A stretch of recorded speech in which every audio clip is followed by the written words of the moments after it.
On the night of August 3rd, 1993, 8-year-old Megan Talbot tucked herself beneath her daisy-patterned comforter in a room that smelled faintly of bubblegum and baby powder. Her mother, Elise, stood in the doorway for a moment, watching her daughter hum the same lullaby they sang together every night. One, Megan had started singing on her own, when she didn't want to wait for Elise to come tuck her in. The small room was filled with the innocence of childhood.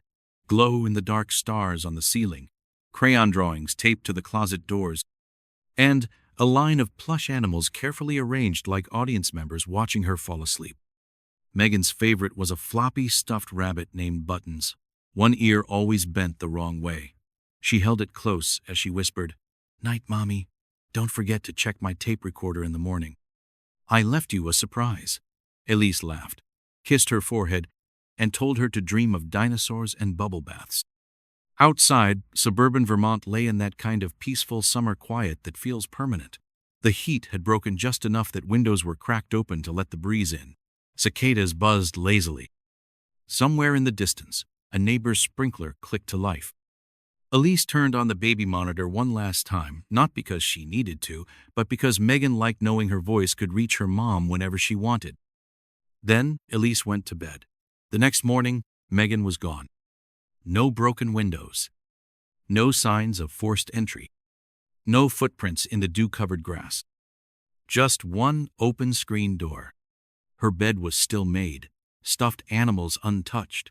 Her cassette recorder was missing, and the baby monitor, silent.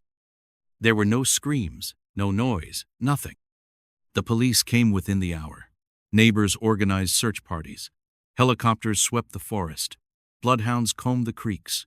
National news vans arrived by the second day. But as the weeks dragged on, hope began to shrink. Megan had vanished into thin air. For 9 years, Elise Talbot kept Megan's room exactly as it had been.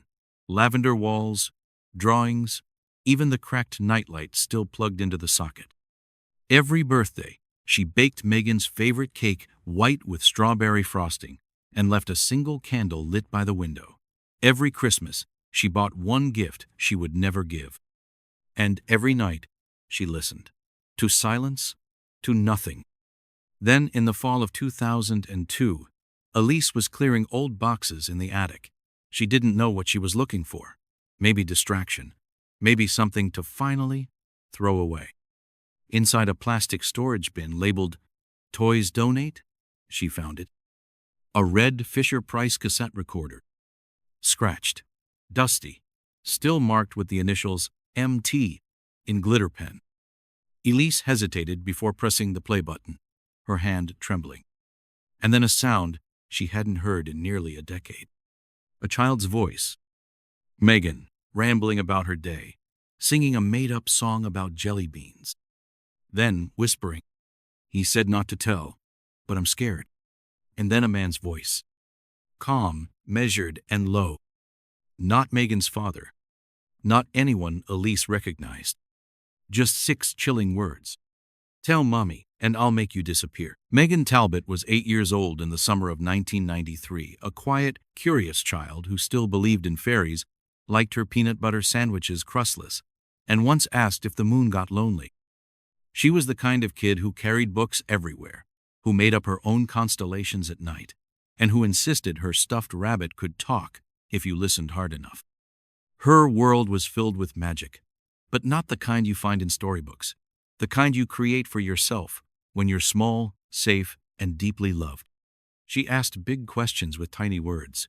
If you die in a dream, do you wake up in someone else's? Where do forgotten songs go? What if thunder is just clouds laughing too hard? Megan had a curiosity that felt both childlike and ancient, as though she could see the world through layers others missed. Her favorite bedtime story was the one she made up with her mom, an ever-growing tale about a girl named Lark who could talk to shadows and ride raindrops like roller coasters. She made forts out of sofa cushions and called them wizard sanctuaries. She'd declare Tuesdays as backwards days and wear her shirt inside out just to see if anyone would notice. Her room was often strewn with colorful pipe cleaners and googly eyes from art projects she swore were gifts for the Fairy King. Megan believed the cracks in the sidewalk were actually maps of treasure, if you knew how to read them. She once taped together 24 paper towel rolls to create a telescope for talking to stars. When it rained, she wrote letters to the sky.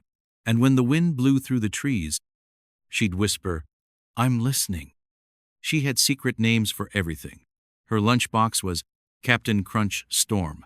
The car was Bubble Thunder. And her toothbrush was Sir Scrubs-a-Lot. When she lost a tooth, she left notes for the tooth fairy, asking if she had wings made of glass.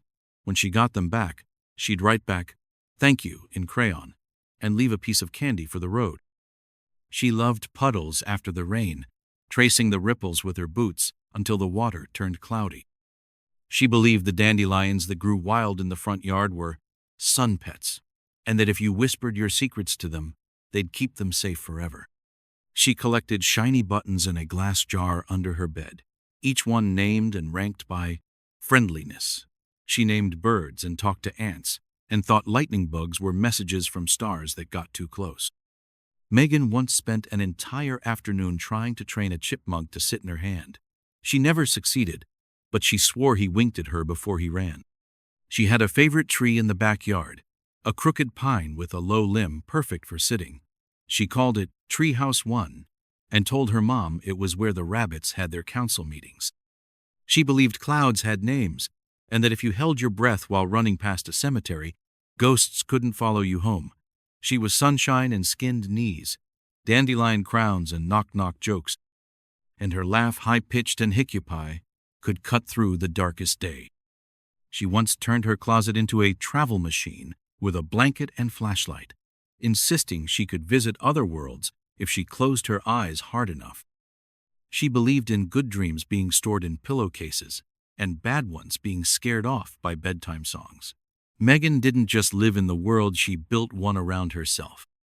Her imagination was a fortress, and it was beautiful. She lived in Glen Ridge, Vermont, a postcard-perfect town where the 4th of July parade featured real tractors, and kids rode bikes until the streetlights came on. It was a place where people left their doors unlocked, not out of carelessness, but out of trust.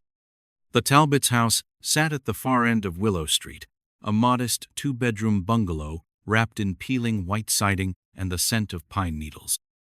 Behind the house was a patch of forest that turned gold in autumn, and in front, a crooked mailbox with a hand-painted rabbit on the side, Megan's idea.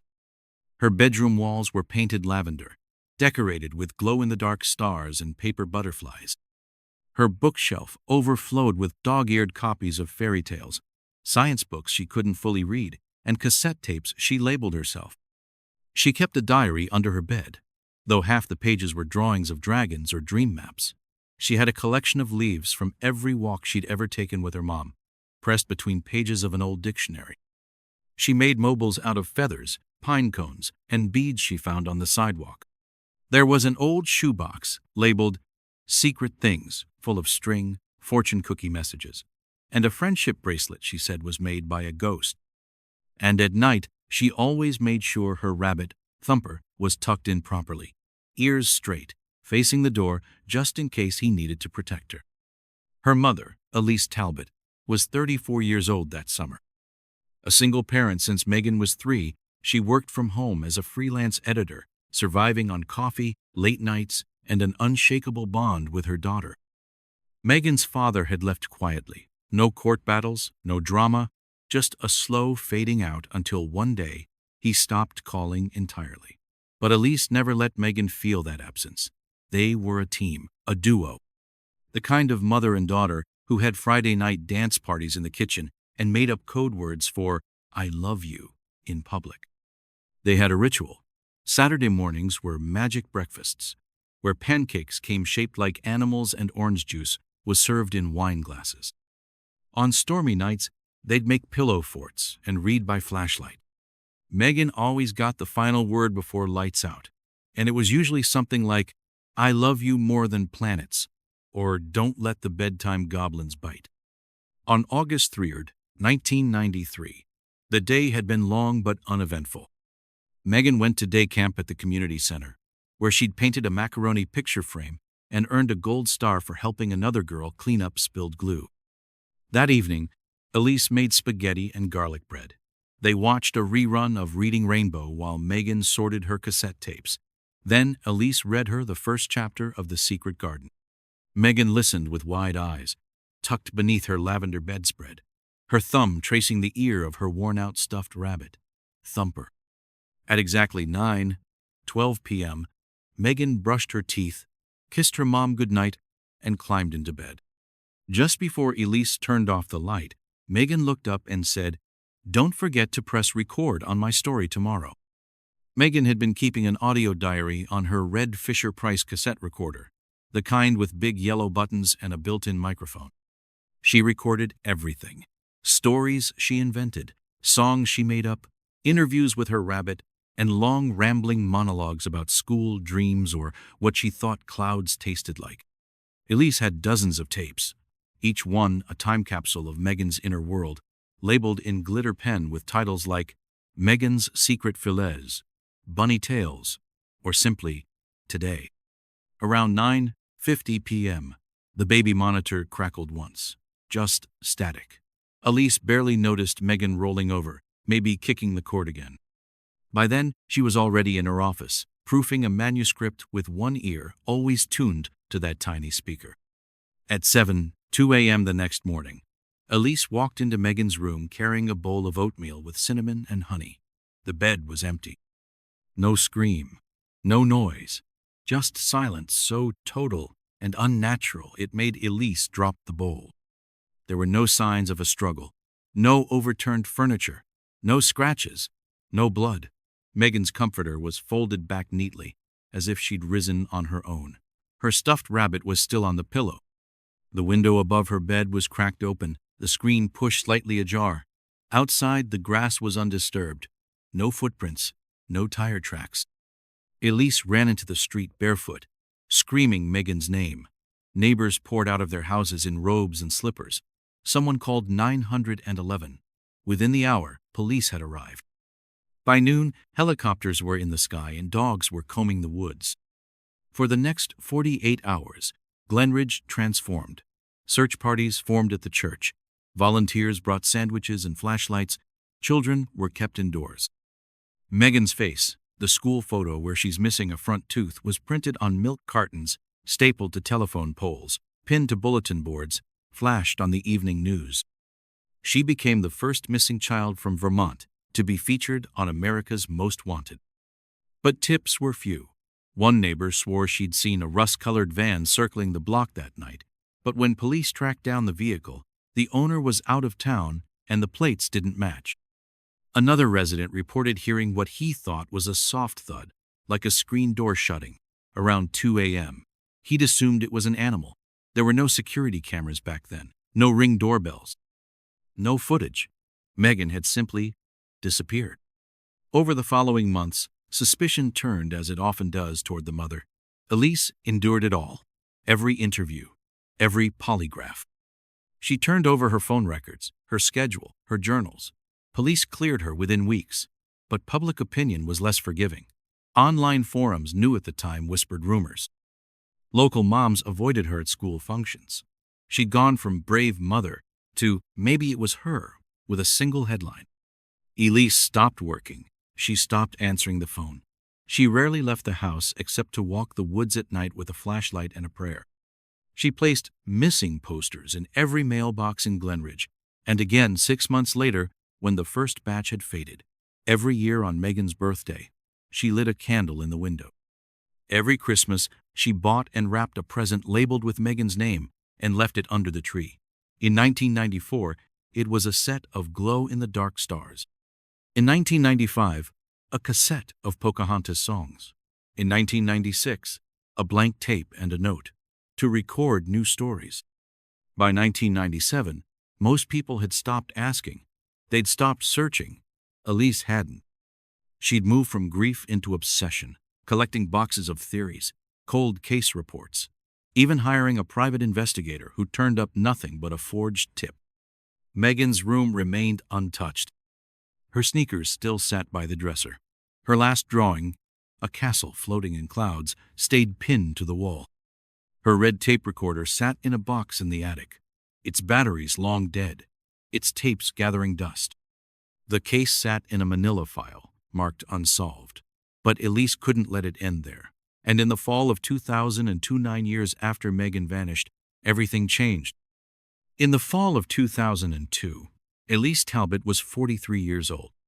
Time had left its fingerprints, silver streaks in her once dark hair, lines etched into her forehead like quiet scars, and a heaviness in her walk that hadn't been there before. Grief is not always loud. Sometimes it's a silence that seeps into your bones, settles into your joints, and shapes the way you breathe. Other times, it drapes over everything you touch, like a second skin, unseen, but always present. It lingers in the coffee cup you forget to empty, in the empty seat across from you at the table, in the coat you almost call a name to grab before remembering there's no one left to wear it. It's the ache that wakes you before your alarm, the flicker of panic in your chest when you see a child with the same haircut at the corner store. It becomes muscle memory, a dull ache that wraps itself around your spine and refuses to let go. Elise had spent nearly a decade learning how to live around the absence of her daughter. She learned how to breathe through panic attacks in the grocery store, how to fold the laundry without breaking down over a pair of socks too small to belong to anyone else. She knew which aisles to avoid: no cereal with cartoon mascots, no juice boxes, no hair ties in pastel colors. She trained herself not to flinch when she heard the jingle of a child's laughter. She taught herself to smile politely when people asked, "Do you have any kids?" and learned to lie with a nod or deflect with a silence that made people look away. Her therapist had once told her, "You don't move on, you move forward." Elise wasn't sure she'd done either. She didn't feel forward. She felt paused, as if her life had been frozen in the moment Megan vanished, each year since an echo of the one before. She still kept Megan's school photo in her wallet, the one with the missing front tooth and crooked pigtails. The laminate had peeled, and the edges were worn soft, but Elise carried it like a relic. She'd sometimes find herself thumbing the photo without realizing it, like a touchstone or prayer bead. Her daughter would have been 17 now, a high school junior, maybe in love with someone, maybe dreaming of leaving Vermont for bigger skies. Elise sometimes found herself caught in daydreams that slipped between memory and imagination. She pictured Megan in thrift store sweaters with safety pins on the sleeves, notebooks full of story drafts, maybe a Walkman still clutched in her jacket pocket. Would she have a best friend named Lila? A crush on someone named Henry? Would she still hum when she was nervous? Would she still call her mama? Elise never knew which answers hurt more, the ones she imagined or the ones she never would. These imagined futures came uninvited, during red lights, in the checkout line, in dreams that left her crying into the pillow at dawn. She no longer lived in the house on Willow Street. It had become a monument, haunted not by ghosts but by the silence of a child's empty room. Too many nights Elise had stood in the hallway outside the lavender door, hand raised to knock on nothing. Too many birthdays passed, lighting candles no one would blow out. In 1998, after the final wave of news crews faded and the town quieted again, she moved into a small duplex across town. One story, beige walls, no attic, no echoes. She kept it sparse, a single framed photo of Megan on the fireplace mantel, a couch she rarely used, and a table set for one. Everything else, everything Megan, she packed in gray plastic bins and carried piece by piece to her sister Lillian's attic. She told herself it was temporary. That one day, she'd unpack it all. That one day, there'd be closure. The attic was tall, musty, and packed to the rafters. Megan's life was archived in boxes, stacked and labeled with Elise's meticulous handwriting. Books, clothes, toys, cassettes. It had become, unintentionally, a mausoleum. A childhood library paused. Elise hadn't opened the bins in years, afraid they'd collapse her if she looked too closely. But grief, like rot, has a way of creeping into corners you thought were sealed. Every time Elise visited Lillian's, she felt it pressing at the edges of her mind, a quiet weight. She could almost hear Megan's voice in the walls, a laugh caught in cobwebs, a memory trapped in the insulation. In October, the air grew sharp. Glenridge began to shed its green in favor of fire-red maples and frost on the grass. Elise had trouble sleeping. Something about the season made Megan's absence louder. The smell of cinnamon in grocery stores, Halloween decorations in windows, the way leaves scraped across the sidewalk like whispering footsteps, it all reminded her of those last days. One morning, after her coffee sat untouched for hours, and she realized she'd been staring at the same spot on the wall since sunrise, she drove to Lillian's and asked if she could spend a few hours upstairs.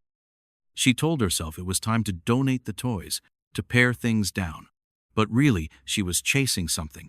A voice, a thread, a reason, a sense that something had been missed. Not because she believed in signs or fate, but because if she didn't look, then the not looking would feel like betrayal. If there was even a sliver of a chance something meaningful had been overlooked, a drawing, a word, a clue, she had to find it. Lillian offered to help, but Elise shook her head. This was something she had to do alone. There are some excavations only a mother can make. Only a mother can feel the shape of a memory in the air and know where to dig. Some griefs are too sacred for witnesses. She climbed the attic ladder slowly, each creak of the wood sounding like a memory calling her name. At the top, she was met with cold air and 1,000 dust motes dancing in sunlight. It smelled of pine, old paper, and the faintest hint of Megan's shampoo. Or maybe that was just in Elise's mind. There was a reverence to the way she opened the first bin, like unsealing a time capsule. Inside were school drawings, crayon castles, unicorns with too many legs, a family portrait where Megan had drawn herself holding Elise's hand, but no one else's. Elise ran her fingers over the paper. It felt thin and eternal. Another bin held handmade birthday cards, a pair of light-up sneakers, a broken plastic tiara, and a copy of Charlotte's Web with a jelly stain on the inside cover. Elise smiled at the fact that Megan had insisted spiders were good luck witches and had cried when Charlotte died. The smile didn't last. It never did. Under the cards, she found a tiny pink mitten, its mate long gone, a plastic ring, a barrette, a birthday party hat folded and saved for reasons that once made sense. Each item was its own ache, a scar in 3D. Then she saw it. Near the bottom of a bin labeled M's room closet, wrapped in a faded blue towel, sat the red Fisher-Price tape recorder. Its plastic was scuffed but intact. The yellow buttons looked almost cheerful. The stickers Megan had placed on the side stars, a glittery heart, and the corner of a Lisa Frank dolphin had mostly peeled off. Elise's hands trembled as she picked it up. It was heavier than she remembered, as if it had absorbed all the years since it last made a sound. Slowly, she flipped it over. There was still a cassette inside. A strip of masking tape, aged and curling, read, "Campfire Story, August 2, one day before Megan vanished." Elise sat down hard on the wooden floor, her legs giving out under her. She stared at the recorder for what felt like hours. The attic buzzed with silence.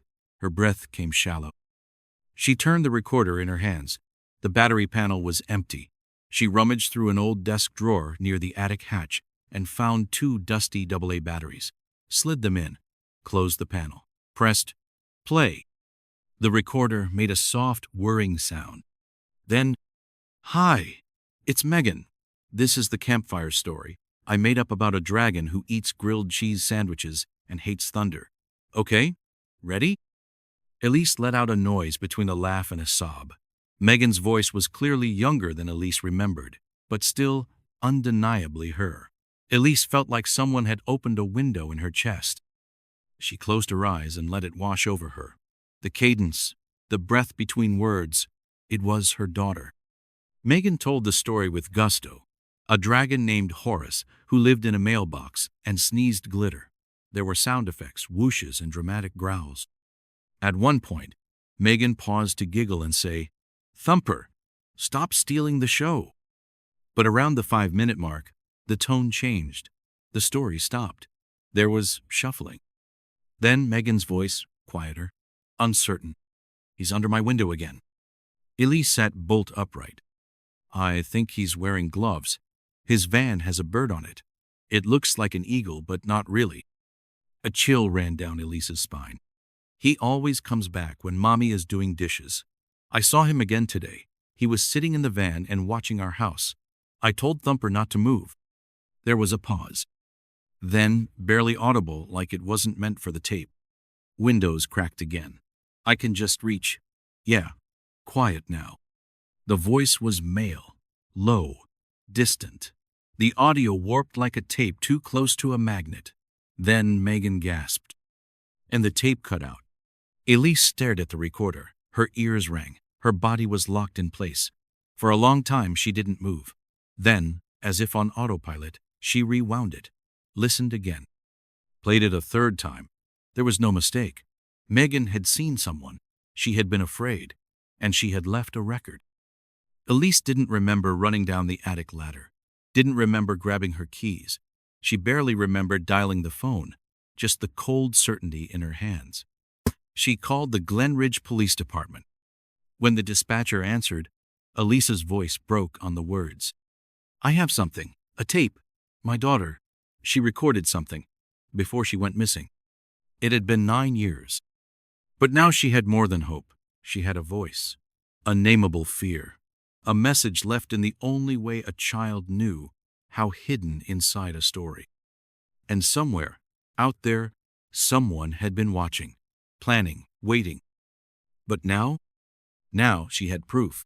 For nearly a decade, her name had faded into the backlogs of bureaucracy, a ghost in the machinery of forgotten justice. What was once front-page news plastered on telephone poles, broadcast during prime time, whispered in school hallways, had become a historical footnote in a small town too tired to carry her story any further. Her case file, thick with reports, witness statements, and tear-stained interviews, had been demoted to a dusty shelf behind a rusted metal door labeled Cold Cases. It sat there in silence, buried beneath a growing stack of heartbreak, burglaries, assaults, overdoses, newer disappearances. Officers came and went. Some retired, others transferred. The town evolved, but Megan stayed missing. New recruits hardly recognized the name. A few remembered in fragments. A little girl with a stuffed rabbit, a frantic mother pleading with reporters, a search that bled into the woods and returned with nothing but more questions. Her photo, once pinned above the station's copier, had curled at the edges, sun-bleached into a pale echo. Her name, if spoken at all, was a cautionary tale, a failure, a warning not to get too close.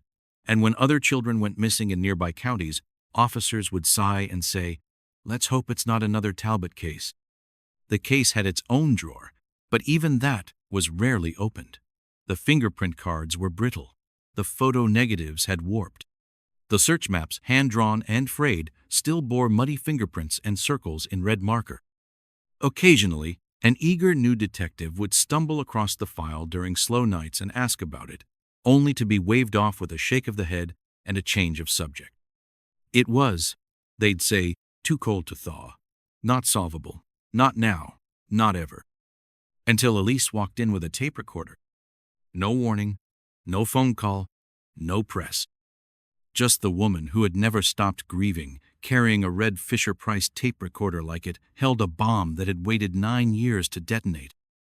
She stepped through the station doors, the bell above them chiming once, and crossed the lobby with the quiet intensity of a mother who had finally found something worth screaming about. Her hair was grayer now, her shoulders narrower, her presence a strange mix of brittle and immovable. She moved like someone who had walked through fire and refused to burn. I need to speak to someone about a missing person case, she said. The officer on duty, Officer Morales, barely out of academy, and still prone to checking his badge in reflections, blinked at her. Do you have a file number, ma'am?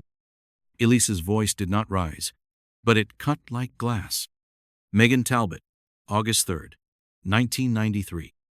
He hesitated, fingers pausing on his keyboard, as if the weight of the name had jammed the system itself. A pause, then a longer one. I'll get a detective. Just one moment. Detective John Langley had seen too much and solved too little, but he remembered Megan. He remembered Elise's kitchen wallpaper, He remembered the rabbit. He remembered standing outside in the pouring rain with search dogs that barked into the trees. He remembered thinking, as he watched Elise press a photo into the hand of every search volunteer, that he hoped he never had to look into those eyes again. And yet, here she was. He ushered her into interview room 2, silent and sterile. The walls hummed with fluorescent lighting.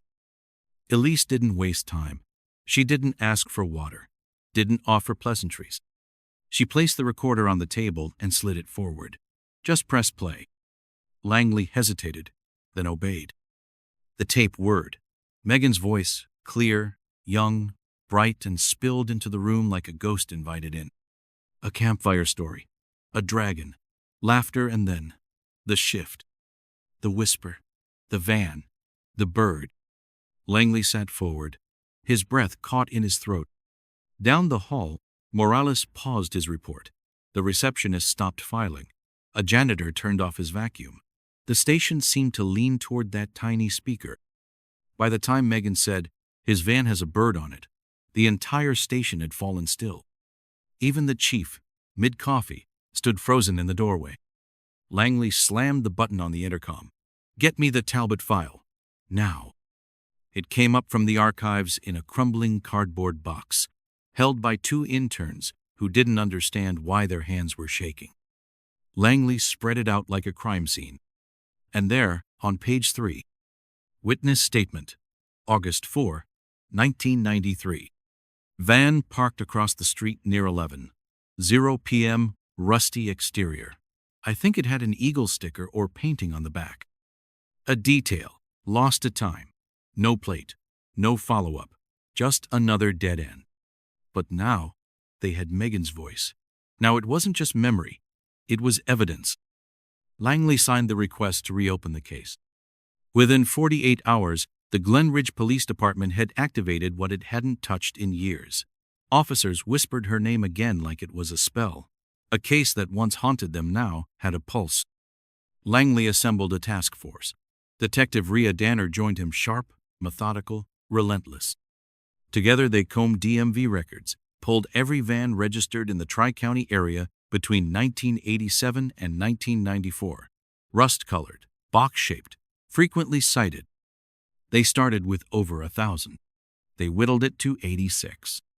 Then to 40. Then 14. 14 vans with vague matches. 14 names. And one that rang like a scream: Wayne Edgars. No record, no known history, just a solitary man with a part-time job and a reputation for minding his own business. He had lived on Pinecrest Road, 4 streets away from Megan's house.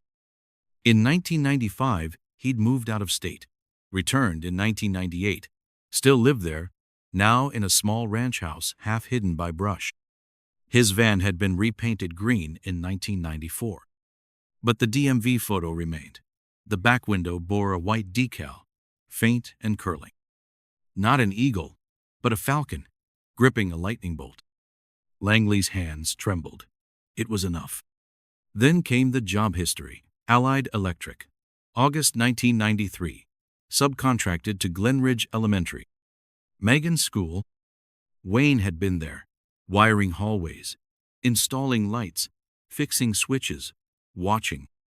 Elise remembered a utility company on their street that summer. Wayne had blended in, as all monsters do. Langley signed the warrant. On November 4, 2002, they served it. Wayne didn't argue, didn't panic, just blinked. Permit thing? They searched the house. Downstairs, behind a shelf of paint cans and an old armchair, they found a locked metal cabinet. Inside, 4 cassette tapes, labeled by date: June 29, July 8, July 22, August 2. A faded thumper rabbit. Over 3 dozen Polaroids, most blurry, some worse. 6 clear shots of Megan, taken without her knowing. On one tape, a voice muttered, "She's too loud. She talks too much. Stop asking about your mother." Then silence. Then the creak of a screen door. Then nothing. DNA swabs returned within a week. Megan's hair on the plush toy, her skin cells on fabric in the cabinet, partial fingerprints on tape reels. They never found her body, but it was enough. On November 17, 2002, Wayne Edgars was arrested, charged with first-degree murder, kidnapping, unlawful imprisonment, and multiple counts of child endangerment. He pled guilty. No trial, no statement, no defense. He accepted life without parole. He never said where she was, never admitted what he did. But for Elise, for Megan, and for every parent still waiting in the dark, the silence had finally spoken. When Elise first pressed play on her daughter's red recorder, she didn't expect justice. She didn't expect a courtroom, or headlines, or the sudden acceleration of a case that had sat untouched for nearly a decade. What she expected was far simpler and more human. A wave of sorrow, a voice that would gut her, a few seconds of sound to collapse into, to cry through, to mourn with. She imagined herself crumpling to the floor, clutching the recorder as though it might bring her daughter back, if only for a moment. She thought she'd hear the last trace of her little girl's laughter and ache for all the things she'd missed: birthday parties, scraped knees, piano recitals, school dances, whispered secrets under covers, slammed doors, teenage sulks, awkward hugs. She braced herself for the pain of the phantom milestones: driver's tests never taken, diplomas never earned, weddings never planned, first sleepovers, graduation tassels, Megan as a bridesmaid, Megan as a bride. She imagined listening and falling apart, not from shock, but from longing. The unbearable familiarity of a voice she hadn't heard in so long it had begun to fade from memory, like a song she once knew by heart. She thought it would be the final goodbye she never got, a sound memorial, the last gift from a child lost to time and terror. She had braced for closure. She had not braced for clarity. But Megan had given her more than memories. She'd left a message, and in that message, unknowingly, she had laid down breadcrumbs, a trail hidden in plain sound, buried in bedtime babble and childhood stories. Words that might have been brushed off as nonsense, but now rang with chilling clarity. Not just a story, but a signal. Not just a voice, but a direction. That tape of her daughter's voice, clear and innocent, was not only a whisper from the past, it was a revelation, a moment of connection reframed as evidence, a playful narrative that would come to mean the difference between silence and justice. A child's imagination restructured as sworn testimony, a bedtime ramble turned into a sworn affidavit, a scattered narrative that, piece by piece, reconstructed the truth in a way no interrogation ever had. In that fragile, warbled tape, there was not just sound, there was testimony. A child had witnessed her own danger and found a way, without knowing, to preserve it. Elise listened to it dozens of times that week. She heard it all: the giddy storytelling, the mention of a campfire, the sudden hush, the words dipped in fear. She memorized the cadence. She printed the waveform. She played it through speakers, headphones, and car stereos. Each repetition peeled back another layer, another hint. She began transcribing it, breaking it down into sentences, then phrases, then syllables. She analyzed it like scripture. The whisper, the bird, the van, 3 innocuous details that meant nothing to anyone who wasn't desperate to believe their daughter had noticed something. Those 3 details, uttered with such fragile certainty, undid 9 years of grief's hardest knot.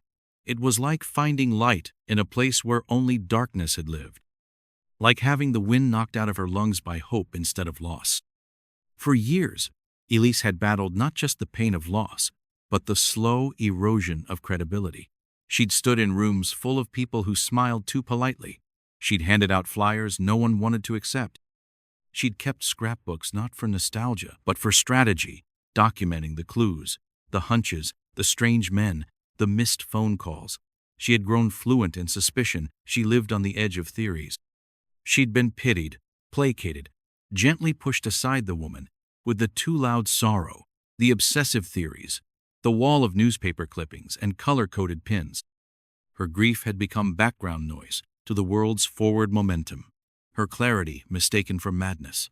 The town called her determined, and then tired, and then gone. She'd lived under the burden of insinuation that maybe she had been careless, or foolish, or simply unwilling to move on. The silence around her loss had begun to seem louder than the loss itself. People stopped calling. Friends stopped visiting. Her name, in the mouths of others, became a cautionary tale of how to grieve too long. But the tape changed everything. Megan hadn't just been stolen.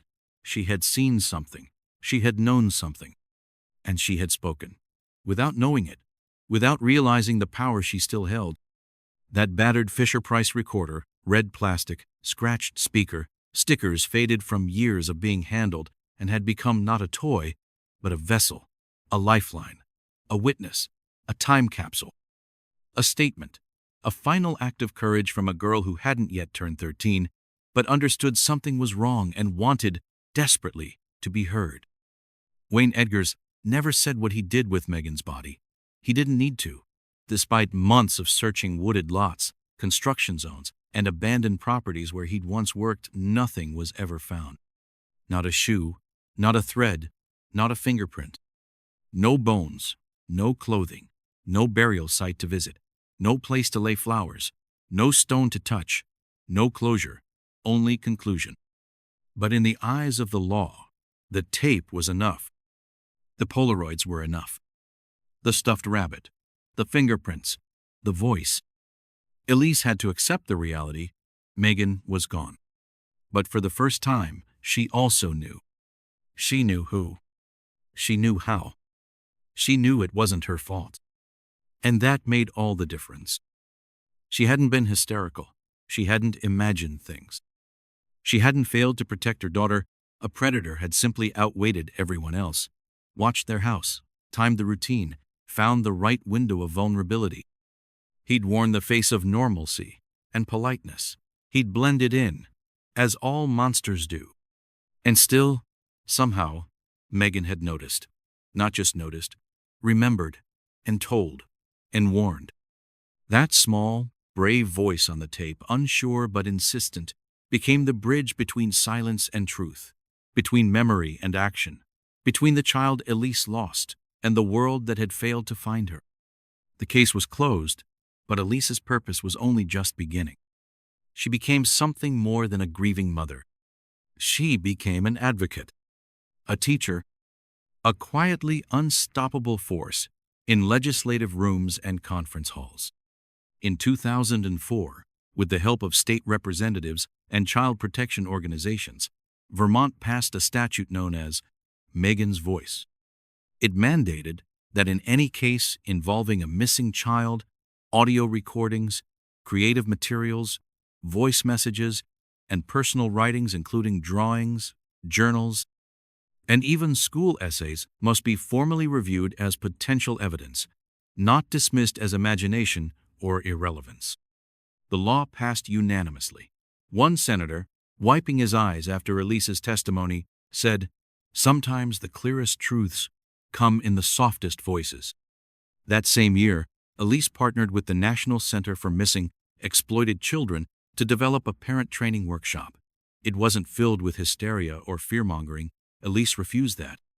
She refused to let her daughter's legacy be one of fear. Instead, she built it around something more difficult, the art of listening. The course was titled, Hearing the Hidden Things. Modules included how to interpret strange or seemingly disjointed stories from your child, how to gently ask follow-up questions without leading or scaring them, how to preserve home recordings without altering them, how to document concerning comments and observations over time, how to recognize grooming signs both in behavior and in language, how to train your ear to hear what isn't being said. Her motto, printed on every handout and badge lanyard, was this: when a child says something strange, listen twice. The workshop spread from Vermont to New Hampshire, then Massachusetts, then beyond. Police departments began circulating internal bulletins. Schools received new guidelines for reporting out-of-place remarks. Counselors, teachers, pediatricians, all trained to pause, to document, to lean in. What had once been overlooked became a point of attention. What had once been dismissed as childish fantasy became something sacred. By 2007, on what would have been Megan's 2021 birthday, Elise found herself sitting alone in a soundproof booth at a local radio station. The air was cool, the headphones large around her ears. The microphone blinked red. It was a soft-spoken interview, not sensational, not political, just a reflective piece on loss, love, and legacy. The host, a woman Elise's age, ended the segment with a question that lingered gently. Is there anything of Megan's you still keep with you? Elise smiled. It wasn't a sad smile. It was the kind that holds back years. The kind that understands sorrow and gratitude can live in the same breath. She reached into her canvas bag and pulled out the red tape recorder. Worn, weathered, sacred. She pressed play. Megan's voice filled the studio clear despite the years, youthful and earnest. Hi, Mommy. If you're listening to this, I love you more than anybody, even more than pizza. A silence followed, not awkward, reverent. And Elise leaned toward the mic, tears in her eyes but voice steady. I hear you, sweetheart, she whispered, loud and clear. And the signal went out across airwaves, across counties, across the hearts of thousands who were still waiting, still searching, still listening. Because one little girl, once believed lost, had spoken, and the world had finally learned to hear her. If this story moved you, if it chilled your spine, broke your heart, or made you stop and hold your child just a little tighter tonight, then please don't let it disappear into the scroll. Don't let Megan's voice, or any voice like hers, fade again into silence. This isn't just a video. It's a digital record of something that really happened. A memory, a warning, a legacy. And when stories like these are told, they can save lives. They can help one parent recognize a sign. They can inspire one stranger to speak up. They can bring one child home. So, if you haven't already, subscribe to this channel. We share stories that deserve more than a headline. Not just about tragedy, but about tenacity. About the families who never gave up. The kids who left behind crumbs of truth. The communities that still refuse to forget.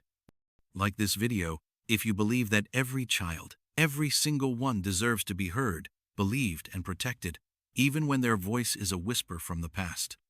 Leave a comment below. What would you do if you found a toy like that in your attic?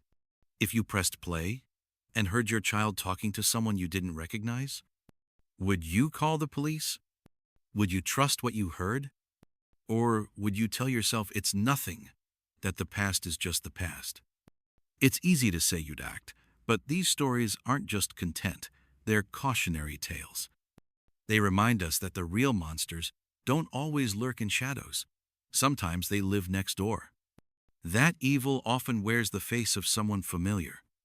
But they also remind us of something else. That in the darkest places, a child's voice can survive. That a whisper on tape can change the course of an investigation. That a single sentence captured, preserved, remembered, can become the start of justice. So don't scroll past. Don't look away. Press like, but more importantly, press record on your attention. Because sometimes, the smallest voices, the ones nearly erased by time, echo the loudest. If we're brave enough to listen, if we're brave enough to act, someone out there still needs to hear them. Maybe that someone is you.